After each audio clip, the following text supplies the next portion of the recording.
hanampiana ireo olona manam-paniriana ho végétarien ary hagnampy tokantrano ay mandoko végétarien no tanjony ny fiofanana izay nokarakarainy tele départementany fahasalamagna eo anivon'ny fiangonana adventista ato amin'ny faritra Diana.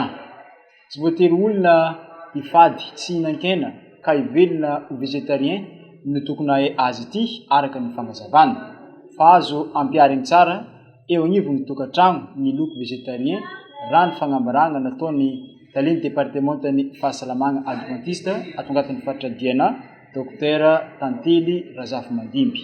Ary ny tena tanjony moa dia ny ampiaran'izy ireo izany ho an'izay te hiditra amin'izay végétarien zay dia efa tombony lehibe ho azy ireo izany. Ho an'ireo izay mbola tsy te hiditra amin'izay kosa nefa dia afaka mandoko végétarien izay ho tokantrano ary ny hoe inona ny tombontsoa na inona ny soloky hafa nampianarina fa manana ny loko végétarien voalohany indrindra dia ny végétarien zany dia ny sakany otrikaina azo avy amin'ny zava-maniry ny tsara indrindra ho an'ny fahasalaman'ny vatana. Ny fihinanana hena matetika dia mitarika aretina maro raha tsy ilaza fa tsy ny aretin'ny lalandrà sy ny fo isika dia mampiakatra ihany koa ny atao hoe facteur de risque cardiovasculaire fihinanana hena be loatra. Zao ihany koa ny amin'ny loko végétarien hitanay ny anarana teto zany tamin'ity androany ity sy ny nomaly fa na vola kely fotsiny eo ampelantanana dia afaka misakafo ny mpianakavy amin'izany loko végétarien zany. Izany hoe tombony marobe zany izay teo izay ka ankasitrahako ireo izay liana ary tonga ny ofana ny soratra narina ary tonga teto ny anatra izany. Sy mandany vola araka ny fahafantarany be sy ny maro azy ny régime végétarien hoy nambaran'ny Tianjara Jeremia fa ny fotoana no ilaigna ary ny faharitigna no tadiavina amin'ny fampiarana ity régime végétarien ity. Izy dia efa mivelogno ao agnatin'ny fampiasana ny régime végétarien tao agnatin'ny taogno vitsivitsy. Andeha hoarantsika ny fagnampy-panazavany.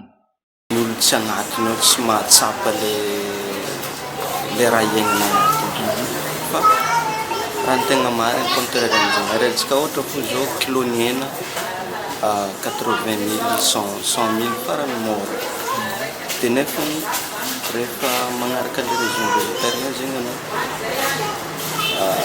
raha madinidiniky fo afaka fangaro. Ny marina zegny tsy hoe mandany vola izy fa mifanohitra amin'izay afaka magnano économie koa ny olo araiky rehefa magnaraka le régime végétarien. Tsy lany vola andeha hividy akoho 120,000 fa misy zavatra hafa mahazo solo azy afaka karakaraina fa le fotoana zegny tegna marina tadiavina fa tsy resaka hoe dépense.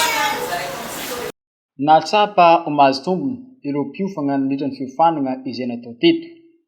Zavatra hita andavanandro, hita eny an-tsena no indesigny hikarakarana ity loko végétarien ity toy ny zarikô, kodry, fariny, zavôka, katakata, ovy ary menaka sy ny sisa.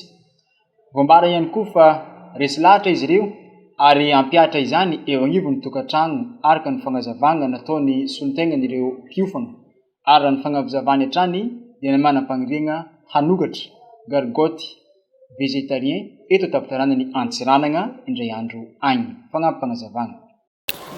Tanjonaka zegny mba ampiatra zegny amin'ny tokantrano misy za voalohany indrindra mba magniry zegny hagnano végétarien zegny amin'ny trano. Faharoa ake zegny indray androany zegny mba asa magnokatra gargoty pour végétarien zegny fanirianan'akazy. Nahatra 2 andro ny fampiofanana ny loko végétarien izay nokarakarainy départementany fahasalamagna adventista tato amin'ny faritra Diana izay natao teto Antsiranana. Tino adventista 300 no tonga niatrika izany. Ny 20% dia notondsaigna ny alahady fa 130 ny volana martsa ary 20% faharoa kosa dia ny voalohany volana aprily no niatrika izany. Plat végétarien misa 5 ary dessert misa 5 ihany koa no naran'izy ireo nandritra ny 2 andro. Tsy mijanogno amin'ity andiany voalohany ity ny fampiofanana hoy ny nambaran'ny tale département fa itoy tsy ho ela ary ireo olona liana no hagnatanterana ity fiofanana ity araka ny fagnazavany hatrany.